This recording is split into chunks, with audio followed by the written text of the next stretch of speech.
If you are stuck at home and you're lucky enough to have another person like a partner or a roommate or a cat, then it's a good idea to get some two-player games going. If there's life after the coronavirus and you're watching this like after and you just came for advice on good two-player games, that's good too. Let's get to it.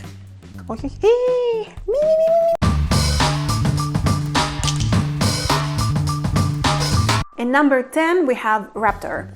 Raptor is a very cozy game, at least I find it cozy, where one player takes on the role of the mama raptor who broke free into the wild with her 5 babies, and the other player takes on the role of the evil scientist who tried to get her back and neutralize her. It is a game of double guessing using numbered cards from 1 to 9, and in every round you can perform your card's effect only if it's lower than your opponent's.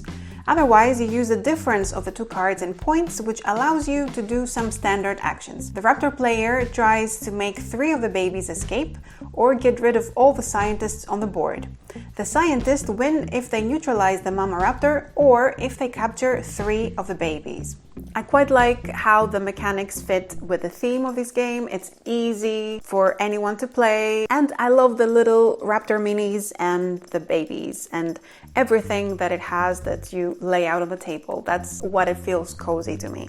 In number 9, we have Lost Cities. Lost Cities is a classic game by now, and it's fast-paced, quick, and very engaging. And I think it's a suitable option for any sort of player to play together. It's an abstract game where you do archaeological expeditions in lost cities, and you want to gather more points than your opponents by stacking more points in your side of a city you commit to explore. It is not a game that will blow your mind, but I think it's a game that you're going to feel like playing again and again and again. At least that's my experience with it. In number 8, we have Fugitive, which is another quick game also made for 2 players. And as the name suggests, there is the fugitive who is trying to escape while being pursued by an unstoppable agent, which is the other player. The fugitive plays cards face down to the table while trying to work their way out, while the agent must guess those cards to uncover them. It's a cat and mouse game that's a lot of fun.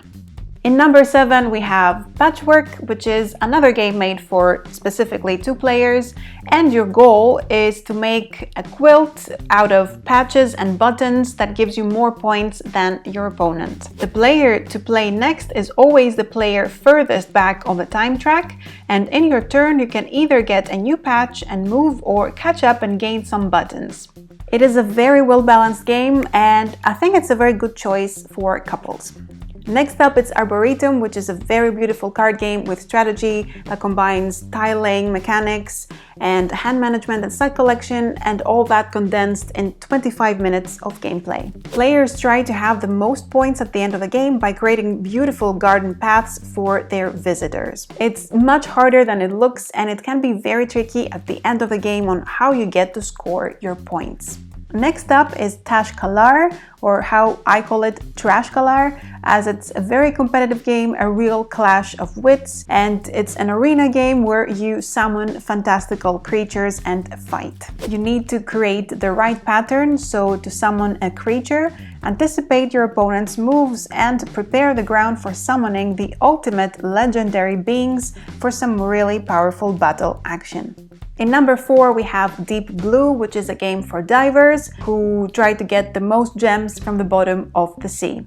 For me, Deep Blue is the definition of a fun game. There is exploration as you visit different diving sites. There's the thrill of pushing your luck as you try to get lots of gems from the bag without running out of oxygen. You build your deck, and there's lots of interaction with the other players who can stay close to you and take advantage of your dive. I am aware that all the games I mentioned are competitive games, because this is how I like my 2-player games, but I have some honorable mentions for cooperative games that you can play with 2 players that are really fantastic. There is Fog of Love if you're into romantic comedy and some role-playing. There is Codenames Duet if you are into words and connections and you are a fan of the multiplayer edition of it. There's the Ravens of the Thri, Sahashri, if you're looking for some weirdness in your life. And there's Arkam Horror, the card game, because it's just amazing. And then number 2, we have Azul. Azul is a game that should be in every game library. It's as addictive as Candy Crush, as you dip your fingers in the bag of these fantastic colored tiles and you make sets, choosing strategically from the display. It supports more players, but I think it's a really good game for 2 players. Plus, I love these tiles. I need them on my walls. I need them as earrings. I would wear them anywhere, really. And in number 1, there is, of course, one of the best 2-player games out there, according to me. Air, Land, and Sea. This is a tiny game, has very few cards in it. Really simple, you just have 3 theaters of operations, and with just 6 cards on your hand in each turn, you try to dominate 2 of the 3 theaters of operations. The first one who gets to 12 wins, and it's a game where withdrawing is an actual option. Like, it's not a shame to withdraw in this game. It's a very strategic choice, and I must point out how highly replayable it's this game. It's shocking, even, like, with so few cards and there's so many different things in each game to experience. It's really fast to learn, great interaction between the players, and it's like very cheap, very small, fits anywhere. It's fantastic. So these were my picks for 2-player games that I enjoy playing. Of course, there's some more that I didn't mention because there's just 10 numbers I can mention. But I'd love to know what you guys play, which one is your favorite 2-player game, and what other kinds of games you're playing lately now that you're in quarantine. Write in the comments below, and I hope to see you in the next video.